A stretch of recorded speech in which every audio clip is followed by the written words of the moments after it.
ہمارے پڑوس میں ایک شخص رہا کرتا تھا جس نے مردوں کو نہلانا دھلانا اور کفن وغیرہ تیار کرنا مدتوں سے اپنا شیوا بنا رکھا تھا۔ یہ شخص اتفاق سے ایک دن میرے یہاں آ گیا اور میں اس سے پوچھ بیٹھا کہ تم نے اب تک ہزاروں مردے نہلائے دھلائے اور کفنائے دفنائے ہوں گے، اس سلسلے میں کبھی کوئی خاص واقعہ بھی دیکھنے میں آیا؟ اس نے جواب دیا کہ ایک دفعہ نہیں کئی دفعہ ایسے حیرت انگیز واقعات پیش آ چکے ہیں کہ کہیں آپ ان سے دو چار ہو جائیں تو ہوش بھی بجا نہیں رکھ سکتے۔ مجھے ایسے واقعات سننے کا بڑا شوق تھا، اس لیے میں نے اس سے خواہش کی کہ اچھا تمہارے خیال میں جو سب سے اہم واقعہ گزرا ہو وہ بیان کرو۔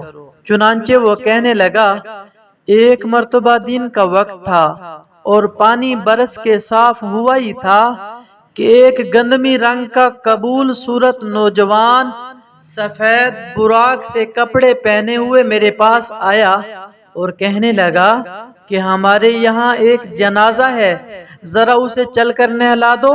میں فوراً اس کے ساتھ ہو لیا۔ کچھ ہی دور گیا ہوں گا کہ اس کا مکان آ گیا اور وہ اس میں داخل ہو گیا۔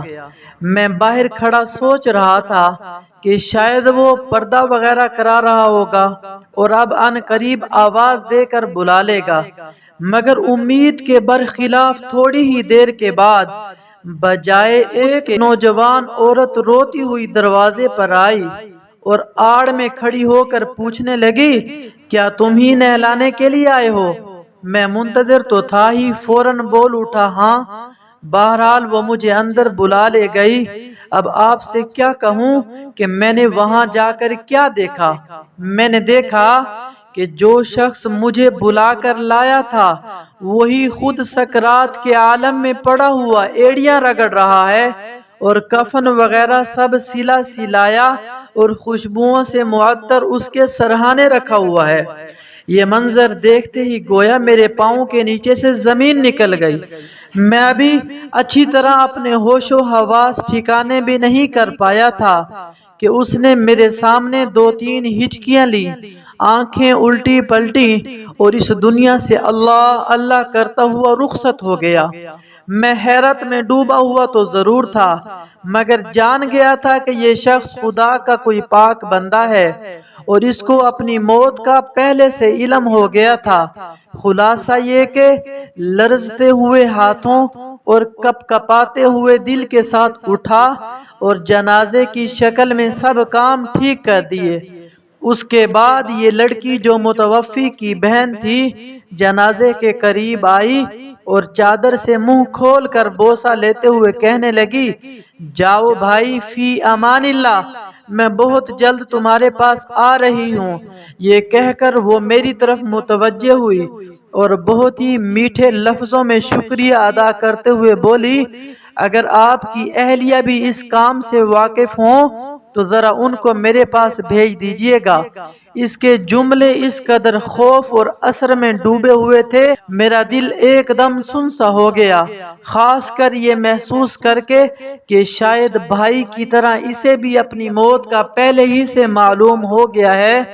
شام کو گھر لوٹ کر میں نے سارا قصہ اپنی اہلیہ سے بتلایا۔ اہلیہ سے بتلاتے ہوئے وعدے کے مطابق اس کو ملانے کے لیے چلا گیا۔ اس مرتبہ جب میں وہاں پہنچا تو دروازہ اندر سے بند تھا اور آواز دینے پر وہی لڑکی آئی اور میری اہلیہ کو اندر لے گئی۔ میری اہلیہ کہتی ہیں کہ جیسے ہی میں اس کے ساتھ گھر کے صحن میں داخل ہوئی ہوں وہ اچانک قبلہ رخ دھم سے زمین پر گر پڑی۔ میں یہ سمجھی کہ شاید وہ بے ہوش ہو گئی ہے، مگر قریب گئی تو معلوم ہوا کہ اس کی روح بھی کف سے انصری سے پرواز کر چکی ہے، اس کی روح بھی اللہ کے پاس جا چکی ہے۔ اللہ اکبر۔ راوی کا بیان ہے کہ آج بھی ان دونوں بھائی بہن کی قبریں ایک ہی جگہ پر برابر بنی ہوئی ہیں اور سب کو اتحاد و اخوت کا سبق دے رہی ہیں۔ یہ اسلامی تاریخی کہانی تھی، اسلامی تاریخی کہانی جو ابو علی مصری رحمۃ اللہ علیہ سے منقول ہے۔ میرے دوستو، ہمیں زندگی کے پل پل کی قدردانی کرنی چاہیے۔ کیا پتہ اگلا لمحہ، کون سا وقت، کون سا دن، کون سی رات، کون سا مہینہ، کون سا سال، کون سی گھڑی ہماری بھی اس دنیا سے جانے والی ہو اور ہم بھی دنیا سے رخصت ہونے والے ہوں۔ کچھ اللہ کو منا لیں، کچھ اللہ سے راز و نیاز کر لیں، کچھ عبادات کر لیں، کچھ آخرت کے لیے اکٹھا کر لیں، کچھ نیکیوں کو بچا بچا کے، کچھ زبان کو سنبھال سنبھال کے گفتگو میں، کچھ بولوں کو تول تول کے، کچھ لفظوں کو ایسے بولوں کو سن کے جو کانوں میں رس گھول دیں، کچھ ایسے بول بول کے جو اللہ کے ہاں مقبول ہو جائیں، کچھ ایسے کام کر کے جو اللہ کے ہاں مقبول، ہماری نسلوں کے لیے، ہمارے لیے صدقہ جاریہ ہوں۔ کوشش کریں اپنی زندگی کے پل پل کو قیمتی بنائیں۔ یہ واقعات واقعی دہلا دینے والے، ہلا دینے والے، جھنجھوڑ دینے والے تھے، یقیناً رونگٹے کھڑے کر دینے والے تھے۔ اللہ تعالیٰ ہمیں ان سے سبق لینے والا بنائے۔ اللہ تعالیٰ ہمیں ان واقعات کو سن کے ہماری زندگیوں کو بدلنے کی اور ایک سچی فکر اور لگن اور تڑپ ہمارے اندر پیدا فرمائے۔ ہمیں پیارے نبی صلی اللہ علیہ وآلہ وسلم کا سچا عشق عطا فرمائے اور آخرت کے عذابات اور تکلیفوں سے بچائے۔